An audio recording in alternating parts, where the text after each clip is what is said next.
I fear that I will have far more questions than conclusion. First thing, there was a small mistake because it was said that I was professor at the University Pierre et Marie Curie, but this university doesn't exist anymore. It merged with Paris Sorbonne University, and now it's called Sorbonne University. But okay, it doesn't change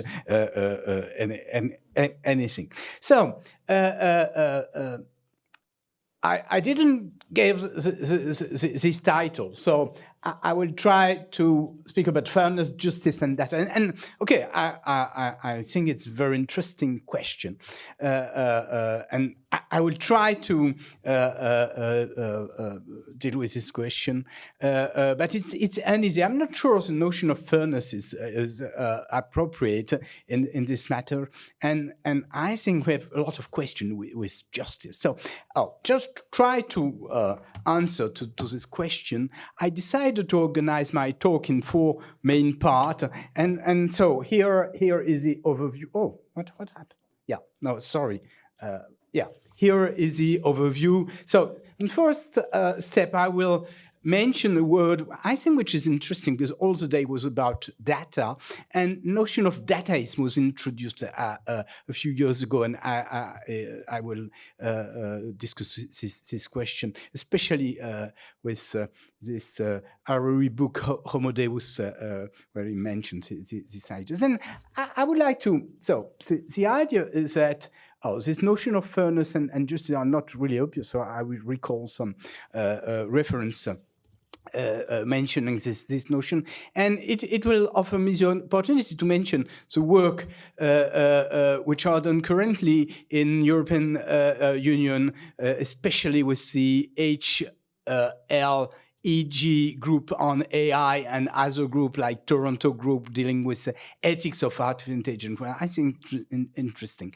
And then it will open to the third part of my talk, which is about the tension between ethics and epistemology. And I will recall some notion about big data and some declaration, which maybe this can be discussed. So there will be far more question in this talk than answer. And I'm very sorry because I was initially I was educated as an engineer with usually we have solution. And but just I have to say that okay, my parents want me to be an engineer, but I also was interested in philosophy. Maybe it will be more the philosophical part of my education here. So I will ask you some questions. So the first thing, you remember this book, which is I think not a scientific book, a very popular book, Homo Deus, and I think it's very interesting because it's tried to draw like a general view of the history of humanity, and so he said there are 3 steps.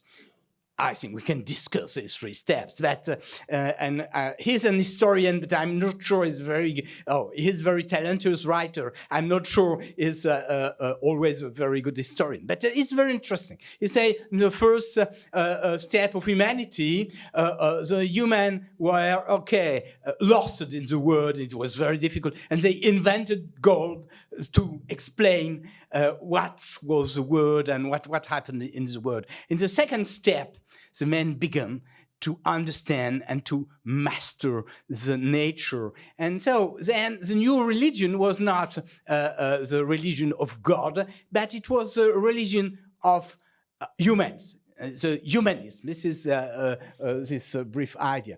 And nowadays, and this is why it's interesting for us, he say, okay, the world is changing. The world is changing because the machines are more efficient than we are. And then maybe it would be better to leave the decision to the machine. Then this third step, he called it dataism. Why? Because the reason why this machine are more efficient is that because they use machine learning, and because with machine learning, they are able to know better than us. And I will give you an example. So I would like to just remind exactly what is, because there were many discussions this day about data, but I would like to precise something about the use of data. I think it's important. But the conclusion is that, and maybe it's a real problem. He say, okay, this dataism is a third step. It's after humanism, and in a way, it's the end of humanism. So, is it true? And it's an open question. I hope the answer will be no, but it's not absolutely certain. So the first thing I would like to recall is that the way we are dealing with data is not so new. It depends what you know, what's new. But you know, the main techniques, the technique which is the most fashionable technique today is what people call deep learning technique. I would like to recall, and I don't want to insist on this, that there are many different techniques in artificial intelligence, and there are many machine learning techniques.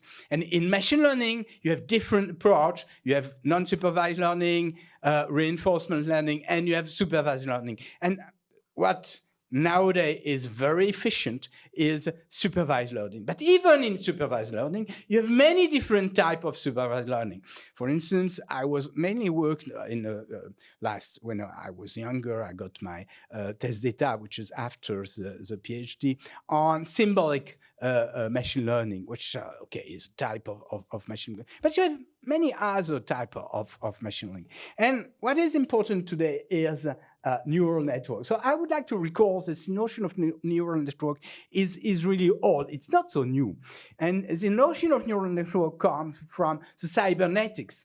And it comes, the birth of neural network was in 1943. So it's not really old compared to maybe economic or to law or to mathematics, but it's quite old. It's not really very new. And this was a paper written by two persons, McCulloch and Pitts. And I think Pitts was in Chicago University. Yes, he was a mathematician. So I'm sure you all know about him. But it's important to say this. Then, you know, you remember in 1958, it was the first learning process, because the problem with neural network, it was a model of the brain, a very, very simple model with automata. Yeah, just the date, very important. 1943, the first electronic computer was built in 1946, so it was not a computer. The idea was to model with just some electronic component, very simple component. And the idea was, okay, you have the cells which correspond to the neuron, and you have a connection between cells which are weighted and which correspond to the connection between neurons, which is, say, synapse. The problem in this first model was how to weight the synapse. And the idea was to automate it with computer now. But it took a lot of time. And for instance, the guy, one of the pioneers of artificial intelligence, Marvin Minsky, tried, he did his PhD thesis on this problem, and he failed. Just we have to see that. But one friend of Marvin Minsky succeeded, but he succeed on a very, very simple network with two layers. The problem is two layer is not universal. So we had, after this, Marvin Minsky wrote a book, Perception, where he shows that it was very, very restricted to very, very simple function. And we had to wait until 86 to generalize this perception procedure to have a very efficient machine learning technique. But the machines were very slow at this time, and it was very inefficient. So people tried to develop other technique, and especially they tried to understand what were the mathematical reasons which make the machine learn. And they developed, for instance, statistical learning theory or probability approximately correct theory. And then they developed other system. And there were, you know, in France, we say, oh, people in Brittany have hard heads. They are obstinate. And there was a guy very obstinate, Jan LeCun, and he was working in United States and said, yes, he was one of the guys who built this, but he wanted to pursue this work, and he say, okay, 2 layer is too restricted, 3 is not very efficient, but it takes time, etc. But nowadays, we're very, very efficient computer and say, okay, we shall generalize with 15 layer and etc. And then in less than 10 years ago, he proves that it was very, very efficient. And so this is the enthusiasm about this. Why I recall this story, just to understand that this is a very restricted technique and very old technique, and nowadays very efficient, but it's just one technique which explains today the enthusiasm about AI. But the second thing is that the reason why people are so enthusiastic is that with this technique, it is possible to learn with many, many data and to get a very good result, which is very important. So I would like to give just one result. You have many applications in many domains. We have application in bank, we have application in insurance company because you can anticipate the risk. You have application in marketing because you can profile user, and if you want to do some advertisement, it's very important because you can target the advertisement. It's very important, and the economical model of the big tech are based on the use of machine learning. This is the reason why people are so interested in this. But just, I will give an example because I think it is interesting just to show the efficiency of this system, but also the problem with this thing. This was a paper published 2 years ago. It is a system which is trained with photography. It's a very, very simple photography taken with just a smartphone of the skin. And the physician gives the diagnosis. Is this beginning of Madden? And then the machine is trained, with this. You have 130,000 pictures, which is not a lot, but it's not so easy. And what is important, and what Harry didn't say, is that you train with photo, but also with label, which were given by physicians. It's very important because it's not magic that you have to explain many things to the machine. And then the result is very impressive because you have a system which is able to diagnose the skin with an efficiency which is better than 61 dermatologists, which is very interesting. Then, and this is the question, let's suppose that this kind of system will be generalized. What will happen with dermatologists and with other physicians? And do you think it's okay just to have the system? Because if the system is more efficient than the physician, maybe the insurance company will say, okay, the physician, if you give a diagnosis which is different from the machine, then you'll be responsible for the risk. So these are open questions. And then behind, you have the question of freedom and of responsibility. And I think for the future, it's a real question. So, a real ethical question. So now, I would like to go to the second point, this notion of fairness and justice, which is, okay, not really obvious. What is fairness exactly? And I remember a few days I exchanged with people in big tech and say, okay, is our system fair? And okay, is it easy? What does it mean exactly that, for instance, a system is fair? Is the fact that you don't advantage some people, that it's equal for all type of people. So to do this, I would like to recall a notion very important from a philosopher, John Rawls, who say, okay, so justice is fairness. So it's very interesting because you have 2 points which are presented, 2 principles in the theory of justice. One principle is this idea that you have equal basic right and liberty for everybody. So it's very interesting because it's the base of justice as fairness. But this morning, you remember, we discussed the notion of personalization of law. So it means that the data are contradictory in a way. The massive use of data is in a way contradictory to this principle. I'm not sure, but it's an open question. I have no answer. I would be very happy to discuss this one with you.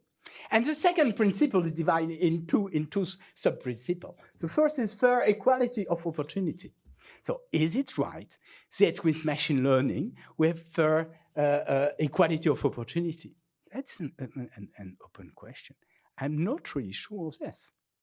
And so maybe this is the type of thing we discussed also this morning, because some people say, oh yes, it's better with artificial intelligence or maybe with algorithms to have a statistical view and to see, yes, maybe you have some advantages for some part of the population, etc. But it's a difficult question. I have a question. Maybe people will not be happy with this question. But no, you agree that it's better to have equal opportunity for men and women, okay? But there is a problem with women where the opportunity is totally unequal. And the question is, do we have to correct this? Is the fact that the number of women in jail is really lower than men. So this is a question. Do we have to correct this kind of thing? Okay. Now, why it's important? I will try to explain. Because in fact, this is the fact that, okay, this is a correlation, but this is not okay. This is a question different between correlation and causation. But we shall go before. And then the second sub-principle, the difference principle, is the fact that, okay, you have two advantages, the more disadvantages. Okay, is it possible with machine learning? I would like, yeah, but I'm not sure that it's what will do. And I'm afraid that the data and digitization of the world amplify the difference. But this is a real question. So now I would like to try to review the existing reflection on ethics and artificial intelligence. So, the first one is the Toronto group. You have heard about this? This is a university in Canada who want to write some principle of artificial intelligence, ethics of artificial intelligence. And you see here, well-being principle, respect for the environment. So, okay, nobody can complain about this principle, but okay, is it really applicable? What is the meaning of this kind of thing? The second is very interesting. It's a high-level expert group on artificial intelligence, which was organized by the European Commission. And we have, I think, 52 experts from different disciplines. And they try to write a report on ethics of artificial intelligence. So I was very happy. I tried to write. I had the first draft in December, and the second version will be given in March. I had not yet the second version. Maybe it would be in a few days. But what is interesting, and I was really surprised, is that, okay, we shall base our principle of ethics of AI on bioethics principle. Is it relevant? That's a question. Here are the four main bioethic principles. The beneficence, okay, we understand a drug has to be beneficent, but the question is the social nature, are benefits? It's an open question. And non-maleficence. So in case of drugs, you have a trade-off between benefits and risk. But is it really relevant for us? The third is about autonomy. In medicine, it's related to the notion of informed consent. So it means that you are an autonomous being, and then you have to decide by yourself what are the decisions which concern you. But in case of ethics of AI, is it relevant? And so I think that we understood today that it was so difficult. It's, for instance, if you have a car, to be autonomous when you buy a car which is connected. And that's an example, for instance. But I think we had many examples say, no, it's not relevant. And the fourth is justice. So we shall go back to the justice. The only point they added, and I think is very interesting, is the notion of transparency. Why? Because they say the machine has to explain the conclusion. And I think it's a very important point. Because if you want to be autonomous, you need to understand why the machine decides such and such thing. For instance, a physician who has a machine will give a diagnosis. He has to say, yeah, this is for this and this reason, because if you don't have this, you cannot answer. Then I would like to go, okay, the principle of justice, which were mentioned here. I think it's, yeah, it was there. So just, they said, developers and implementers need to ensure that individuals and minority groups maintain freedom from bias, stigmatization, and discrimination. So how to answer this kind of thing? It's very, very difficult. And so I try to see, what is bias? And this is interesting. Prejudice for or against something or somebody that may result in unfair decisions. So you see, you have a close relation between this notion of fairness and this notion of justice. And it's very difficult to decouple this kind of thing. And the question of discrimination also is an open question. But it's very difficult. So just keep this in mind, because we shall go back on this. It's very important to have this, because you can say, well, yeah, it would be very useful to have apply this kind of principle. There is a second thing. Oh, you all know GDPR. Many people mention GDPR. I just want to recall that GDPR is very, very complex text, and I'm not a lawyer, and I was lost in this text, but I tried to understand. And because it was, I felt really concerned by this text, and I understood, but maybe I'm wrong. I'm wrong. I understood that there was a few principles. The first is what's the principle of finality. It means that an organization must present a legitimate objective for collecting personal data. That means that when people are gathering data, they say, yes, I am gathering data for such and such purpose. And the second principle is the notion of transparency. An organization must notify a user about the collection and sharing of information with third parties. So this is the idea. I'm not sure it's possible. So I tried a long time ago to ask to a phone company to get my information. It was very, very difficult to get that. Okay, and the third is the respect of personal rights. The user has the right to accept or reject data collection, and they can also ask for the data to be corrected and permanently deleted. Okay, if it is right, I would be happy, but I'm not sure it's possible to go, for instance, to Facebook or Google and say, yeah, yes, you have to delete this information. But okay, it's, no, nowadays I would like, the last thing. Yes, we mentioned the notion of personalization of justice, which means that justice has to be open to the individual. So I had in mind, but I'm not a lawyer at all, this allegory of justice is this Lady Justice, this woman with a blindfold. So does it mean that today we have to remove the blindfold of justice to make it personalized? So this is just a parenthesis, an open question. Maybe people, also lawyer, can ask me the question. But the question is that because this is an allegory of impartiality, do you really think that the machine are free of dogmas and bias? This is a real question. A long time ago, not a lot of time, but just a long time ago, I met a very famous physician in France. I'm sure nobody knows because he was a very old guy at this time. And he asked me, I had wrote a first book on artificial intelligence. He said, I want to meet you because I'm very interested in what the machine can do.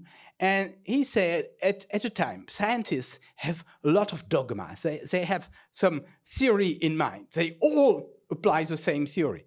Maybe with machine, we can do extraordinary discovery because you'll be free of this. Is it true? I'm not sure it's true.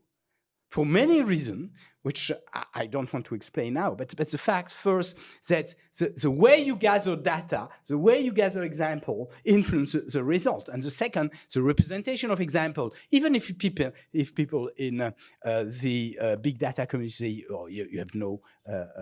So the third point is about epistemology. So just, it's a caricatural paper, but you remember 10 years ago, this Chris Anderson paper about the end of theory, the data deluge make the scientific method obsolete. I think it's really interesting because he told that we entered in this petabyte ages, which is huge data. And he changed everything. It's a question. Is just the volume of data changed many things? So the second revolution, I think, is that nowadays we are able to do with data, to deal with data, to treat data without sampling, which is very important because then you can detect very small accidents. So the efficiency of machine plus the big amount of data make you able to do many things. And say, okay, we can gather everything without previous and without prior model. Is it true? This is exactly the question of the old physician, Jean-Bernard. He told me, yes, we have bias, and with machine, we are free of bias. I'm not sure it's true in this question. And the second is no semantic or causal analysis is required. I'm not sure. And the last point, which is very interesting, is that, we are not interested in causation, just in correlation. Which is interesting, because maybe it could be really misleading. You know, for instance, if there is a correlation between sunscreen and skin cancer, does it mean that sunscreen causes skin cancer? No. But the fact that when people are going on the sun, they put sunscreen. And this is a correlation. So these are really missing. But the reason what I'm interested in is not there. I would like to put in parallel this notion of big data, this theory of big data, which many people discuss, and the principle which were presented before. First, I say no sampling, gathering everything without prior model. So just you get data, and then you will analyze data with automate, and you get results. And so I would like to compare with GDPR. The problem is it's not compliant with GDPR. So what we shall do? Maybe in Europe, we shall use GDPR, and we shall not deal with big data. And in other places of the world, for instance, in China or in the United States, people will be more pragmatic, and they will not use GDPR, but they will be efficient. So this is a real question, you see. And the second is it's a schematic, just to give you an idea. The second, no semantic or causal analysis is required. Correlation is enough. And so the problem is that you remember this report of the high-level expert group on artificial intelligence say, okay, we need to make fair decision and to no discrimination, nothing. But to be sure that there is no discrimination, you need to add something. You need to add information. For instance, if you want to be sure that you have equal treatment for men and women, you need to have some model of the way the fact that you have half men and half women in the population, and it's the same for everything. So the problem is that if you have no model, so you will have a very, very difficult problem, and that are all biased. And if you want to correct this bias, you need to know what is the bias, and so you need to have a model, which is strange. So I would like to add something about the data. The problem is that not only we have this problem, but the fact that the data are not all true. You have many wrong data, many fake news. And if you just gather all data, you will have a problem. You need to correct data sometime. Here are something, and you have also manipulation of data with artificial intelligence, so you know this kind of thing, deep fakes. and new vulnerabilities, but many people mention this, and I don't want, but you may have interference with the democratic process. So I would like to end, because I have not a lot of time. This is the end of the day. You will be very tired now. But I think what happened today, I think the world is changing. You have what I call re-ontologization. What does it mean? It means that the concept which is on the basis of society are changing. And I really like this painting. Do you know this painting is from a Belgian painter, Magritte? And the title is very interesting. It's the human condition. And I think in a way it's a new human condition. You see, you have like a copy of the world. And this is exactly what happened with data. It looks to be a copy of the world, and it's a new human condition. But in fact, this has a lot of consequences on our life. So I would like to just say, as I mentioned before, the wearing of the society, what makes the tissue, the social tissue, is evolving with digitization of the world. And here are some examples. Friendship. This is a very old notion. And in the antiquity, for instance, Aristotle, ethics, I don't know how you say it in English, in French, Ethica Nicomachean ethic, So Aristotle said, it's very important, friendship for ethics. So nowadays, with social networks, you have friendship. Is it the same? That's an open question. And the second question, is this friendship on the social network influence on the traditional friendship? And the same with other notion. For instance, the reputation. The reputation, you remember in France we have a singer, Georges Brassens, he had a very nice song, La mauvaise réputation, the bad reputation. It means that in the village, when you are not doing what everybody are expecting from you, then the reputation is disastrous. So the Chinese are doing exactly the same. This is the score or reputation. So is it really the same? These are open questions. And I think these are the real ethical question nowadays. How can we rebuild ethics with taking account all this evolution? And the notion of confidence with the blockchain, the notion of money, the notion of work, the notion of sovereignty are evolving. I have no time to go more in depth to precise all this kind of thing. And the conclusion, I think, is that, and I agree with many people say, privacy is certainly not the only problem. You have many other problems. Here, I wanted to reduce to at least 3 problems. Why? Because originally, as I said before, I was educated as a physicist. I was an engineer. And you know, as an engineer, you know that if you have 2 bodies, the equilibrium is easy to evaluate. But if you have more than 2 bodies, especially 3 bodies, it's unstable.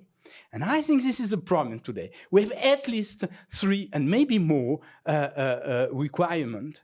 And here I call it a trilemma, which is not a dilemma, but it's the generalization to 3 requirements, which are all today, which are all seen as necessary. The first is privacy, and I think especially in Europe, but I'm sure in the United States the same, and in many countries. Not exactly the same in China. I was working with Korean people. They have a different view of privacy. But I think it's important, even there. So privacy is important for freedom. And on the other hand, transparency is central for many reasons, especially for political reasons.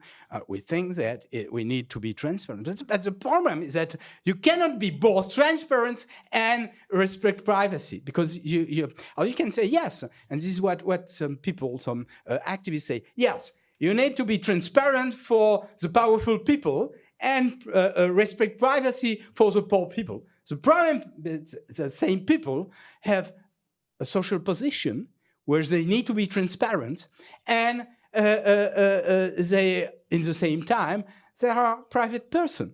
And it's not just the president of the republic, just not a minister, but even a journalist, you want to know what he did, or even the professor of your child at school. You want to be sure that his private sexual life is in conformity with his activity. So this is very important. And the third point, I think, which is central, is the notion of security. Why? Because you want the state protects you against terrorism, against protect your health. And the problem is, if you are totally transparent, you are exposed, which is a real problem.